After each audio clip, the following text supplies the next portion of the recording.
আপনারা জানেন যে সারা রাজ্য জুড়ে প্রতিটা ব্লকে আমাদের প্রথমত ভেরি রিসেন্টলি বিদ্যুতের মাশুল বৃদ্ধি, আমরা দেখলাম গ্যাসের জন্য বিভিন্ন ধরনের সিএনজি পিএনজির উপর কর আরোপ করেছে রাজ্য সরকার। এগুলি যুক্তি।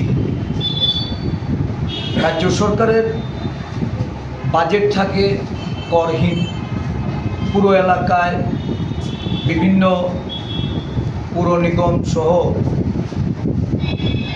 মিউনিসিপ্যালিটির সমস্ত বাজেটে কোনো ধরনের কর আরোপ করার বিষয়টা থাকে না এবং তারা জনসম্মুখে ঘোষণা দেন যে আমরা কর বৃদ্ধি বা কর আরোপ করে আমরা বাজেট করিনি, বাজেটগুলি করহীন থাকে।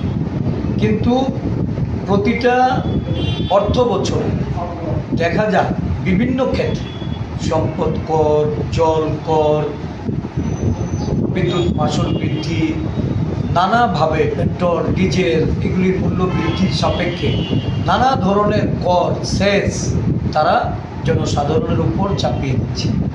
এই যে জনগণ একদিক থেকে কর্মসংস্থানের অভাব, সরকারি চাকরি নেই, শূন্যপদ সরকারের দপ্তরে দপ্তরে এগুলি পূরণ হচ্ছে না, প্রতিটা পরিবার তার যে শিক্ষা দীক্ষায় ছেলে মেয়েরা বা যুবক যুবতীরা তারা আজকে বেকার হিসেবে তাদের কাছে কোনো আশার আলো দেখা যাচ্ছে না।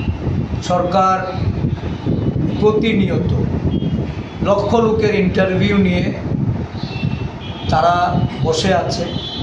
চাকরি প্রদানের ক্ষেত্রে দেখা যায় যে অফার তুলে দেওয়ার জন্য যে আর্থিক ব্যয়, এই আর্থিক ব্যয় যদি উন্নয়ন খাতে খরচা হয়, কারণ এর আগেও আমরা অনেক সরকার দেখেছি, সেই সরকারের আমলে অফার খামে করে বাড়িতে পৌঁছে দিত, ডাইরেক্টরেট থেকে সেই অফার পাঠানোর দায়িত্বে ডাইরেক্টর বা তার অফিস আধিকারিকরা তারা সেখানে ভূমিকা গ্রহণ করতেন।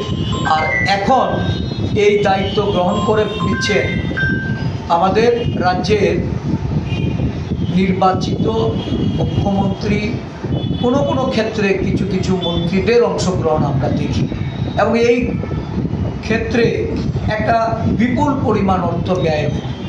এই ব্যয়িত অর্থ যদি রাজ্যের উন্নয়ন খাতে খরচা হয়, খেলা মেলা, বিভিন্ন শিলান্যাস, উদ্বোধন, ভূমি পূজন, এটা আজকে দেখা যায় যে সরকারি অর্থে এটা দলীয় প্রচার এবং যেটা জনস্বার্থে বলা যায় যে মানি ড্রেনেজ, এই বিষয়গুলি আজকে জনগণকে সতর্ক করা, বাড়ি বাড়ি প্রচারের মাধ্যমে 11 বছরের নরেন্দ্র মোদীর সরকারের এবং এই রাজ্যে 7.5 বছরের বর্তমান বিজেপি সরকার যে ডাবল ইঞ্জিনের সরকার, যদিও ডাবল ইঞ্জিনের সঙ্গে আবার এখন হুক আর একটা ট্রিপল ইঞ্জিন গিয়ে যোগ হয়েছে, এই সমগ্র রাজ্য জুড়ে ইঞ্জিনে ইঞ্জিনে চেয়ে যাচ্ছে, কিন্তু তাদের সুফল রাজ্যবাসী পাচ্ছে না।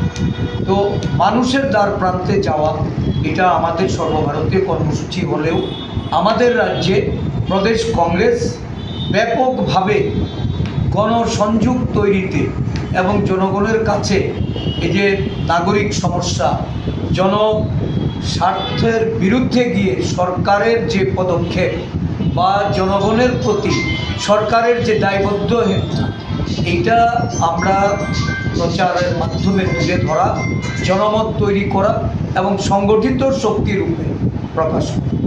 আমি সদরের সব কয়টি ব্লকের নেতৃবৃন্দদের নিয়ে প্রতিদিন আমরা সভা করছি। গতকালকে প্রতাপগড়ের সভা গেছে, এর আগে আমরা বাদারঘাটের সভা করেছে আমাদের জেলা সভাপতি তন্ময়বাবু, আজকে বামটিয়া ব্লকের সুনীল দত্ত আমাদের ব্লক সভাপতি, ওনার পৌরোহিত্যে এখানে আমরা ব্লকের নেতৃবৃন্দদের এখানে আমরা আহ্বান করেছি। তাদের সকলের সঙ্গে সলা পরামর্শ করে বাড়ি বাড়ি কর্মসূচিটাকে কীভাবে আরও গুরুত্ব আরোপ করা যায় এবং সংগঠনকে আরও শক্তিশালী করার লক্ষ্যে তাদের নেতৃবৃন্দের পরামর্শক্রমে এগিয়ে যাওয়ার জন্য আমরা এখানে সকলে আজকে সমবেত হয়েছি। রাজ্যবাসীর কাছে আমাদের আবেদন থাকবে এবং সাথে বামুটিয়াবাসীর কাছেও আবেদন থাকবে, ভয় ভীতি সন্ত্রাস তৈরি করে বামুটিয়ার জনগণকে দাবিয়ে রাখার চেষ্টা করছে। বামুটিয়ার জনগণ এটা উপলব্ধি করছে। বামুটিয়ার উন্নয়ন স্তব্ধ হয়ে গেছে। আমি গত দুদিন আগে দেখলাম বামুটিয়ার উন্নয়ন নিয়ে শাসক দলের পক্ষ থেকেই ক্ষোভ প্রকাশ করা হচ্ছে। একটা বাজার কমিটিকে কেন্দ্র করে বামুটিয়ার বিভিন্ন শাসক দলীয় নেতৃত্বে তাদের যে চারিত্রিক স্খলন এগুলি প্রকাশ্যে আসছে। বিজেপি পার্টিটা এটা কোনো আদর্শের বা নীতির তাদের কোনো বলাই নেই। সেখানে আছে গাজুয়ারি মনোভাব নিয়ে অগণতান্ত্রিকভাবে বিরোধী দলের উপর চাপ সৃষ্টি করে, ভয় ভীতি প্রদর্শন করে, চাঁদাবাজি জুলুমবাজি, ওই জমি মাফিয়াগিরি নিগু মাফিয়া দিয়ে এই দল আজকে এই রাজ্যে শাসন করতে চাইছে। জনগণ এটা মেনে নিতে চাইছে। বামুটিয়ার মানুষ, সাধারণ ভোটাররা, সাধারণ গণতন্ত্রপ্রিয় মানুষ এর থেকে আজকে মুক্তি পেতে চাইছে। আমাদের কংগ্রেস দল এই লক্ষ্যে যে সাংগঠনিক আমাদের কাজ শুরু হয়েছে, আমরা বিশ্বাস করি 2025 সাল আমাদের সাংগঠনিক বর্ষ। এই সাংগঠনিক বর্ষে বামুটিয়াকে আমরা নতুন রূপে সাজিয়ে তুলব এবং বামুটিয়ার জনগণ তাদের